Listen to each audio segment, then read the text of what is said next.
नमस्कार प्रिय दर्शकों, एक बार प्रिय दर्शकों, आज फिर नया वीडियो नई जानकारी लेके हाजिर हुए हैं। आज की जो कहानी है, आज का जो प्रसंग है, बड़ा मोटिवेशनल है, बड़ा ज्ञानवर्धक है। प्रिय दर्शकों, आज हम आपको बताने जा रहे हैं जो नारी जाति को मासिक धर्म होता है, इसी के बारे में बताने जा रहे हैं। प्रिय दर्शकों, एक श्राप के कारण नारी जाति को आज भी इस मासिक धर्म की पीड़ा को भुगतना पड़ता है। वीडियो को पूरा देखिएगा ताकि आपको संपूर्ण जानकारी हासिल हो।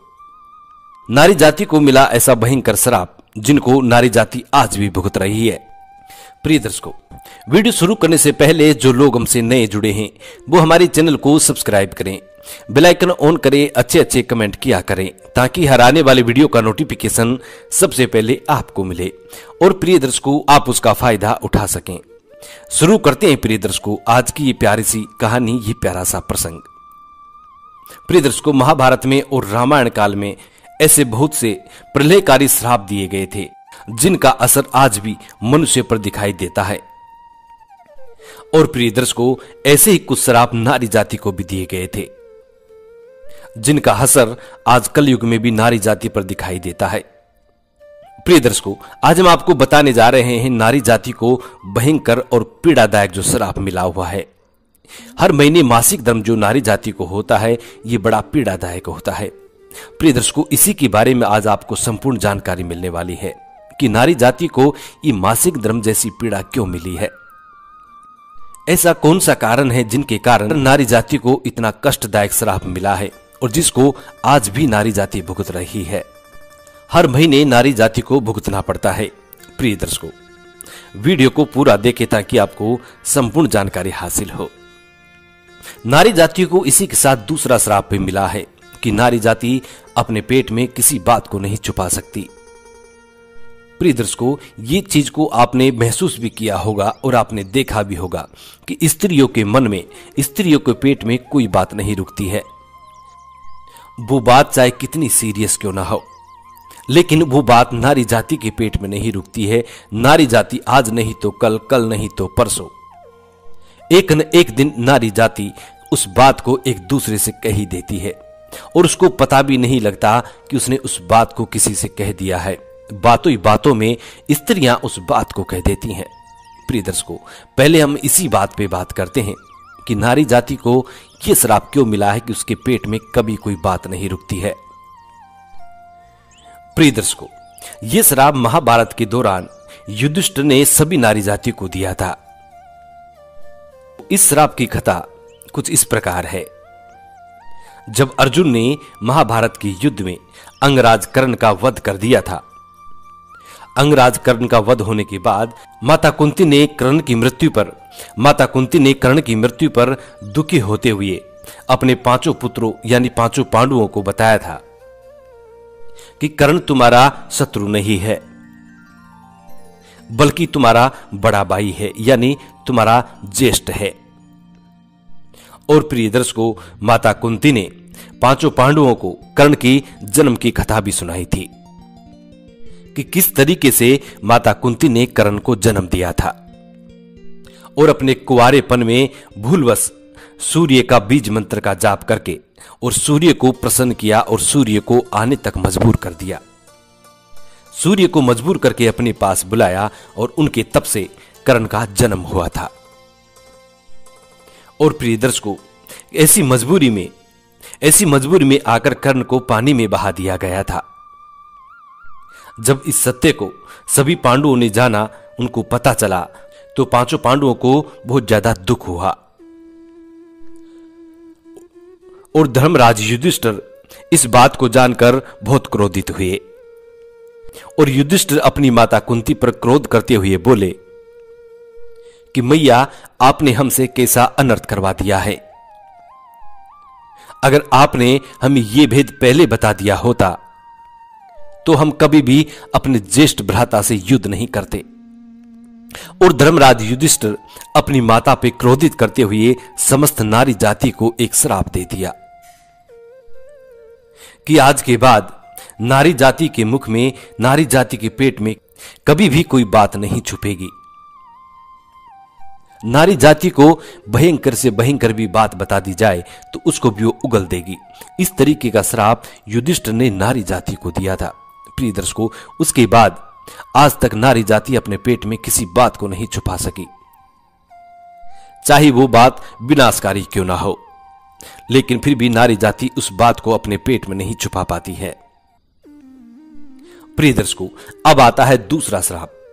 नारी जाति को भोगनी होगी मासिक धर्म की पीड़ा। प्रिय दर्शकों, महिलाओं को हर महीने में 5 दिन का मासिक धर्म होता है और इससे उन्हें बहुत ज्यादा पीड़ा भी होती है। ये पीड़ा भी नारी जाति को एक श्राप के रूप में मिली हुई है। प्रिय दर्शकों, भागवत पुराण के अनुसार इस श्राप की कथा कुछ इस प्रकार है।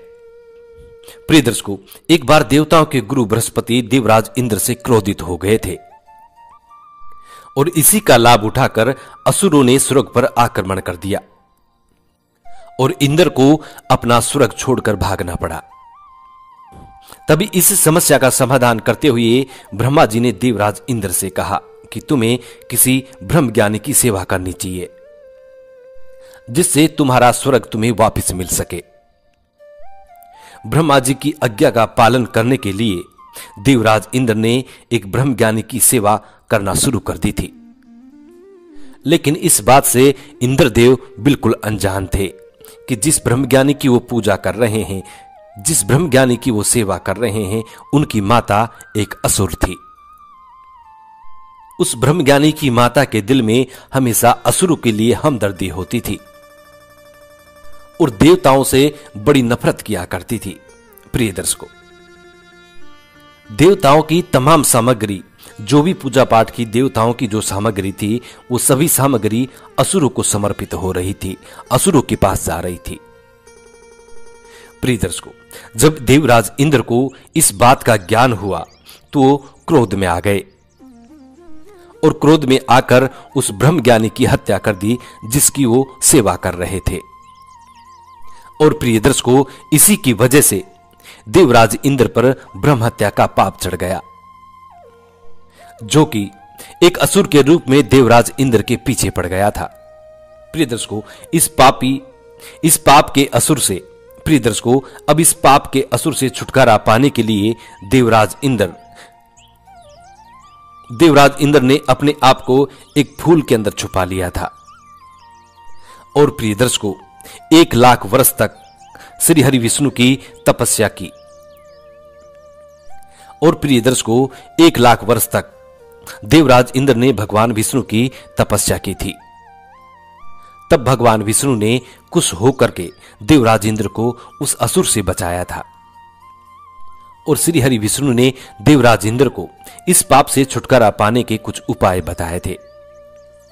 तब देवराज इंद्र से श्री हरि विष्णु ने कहा कि इस पाप को आपको 4 भागों में बांटना होगा।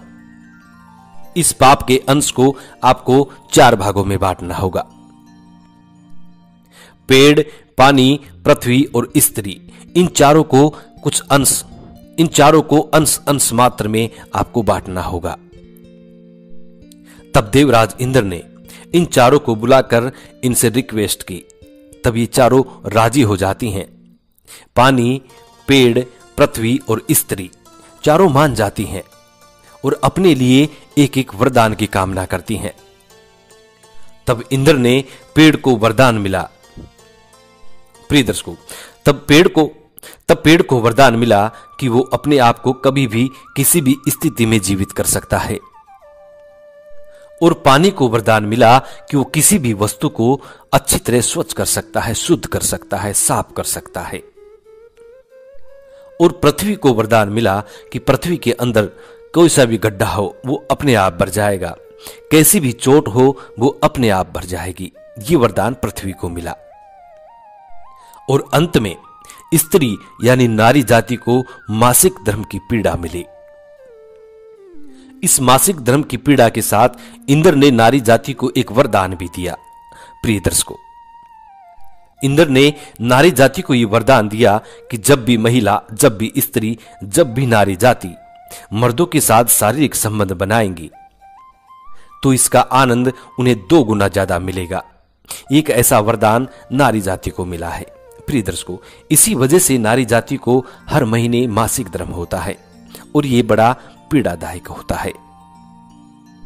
प्रिय दर्शकों, ये थी नारी जाति की मासिक धर्म की कुछ अनसुनी रहस्यमयी बातें, जिनकी वजह से नारी जाति को ये मासिक धर्म मिला है और ये अभी भी भुगत रही हैं और अंतकाल तक भुगतती रहेंगी। प्रिय दर्शकों, हम उम्मीद करते हैं कि आज का ये वीडियो आपको जरूर पसंद आया होगा और इस वीडियो से आप ढेर सारी प्रेरणाएं भी लेंगे। जी नमस्कार, धन्यवाद।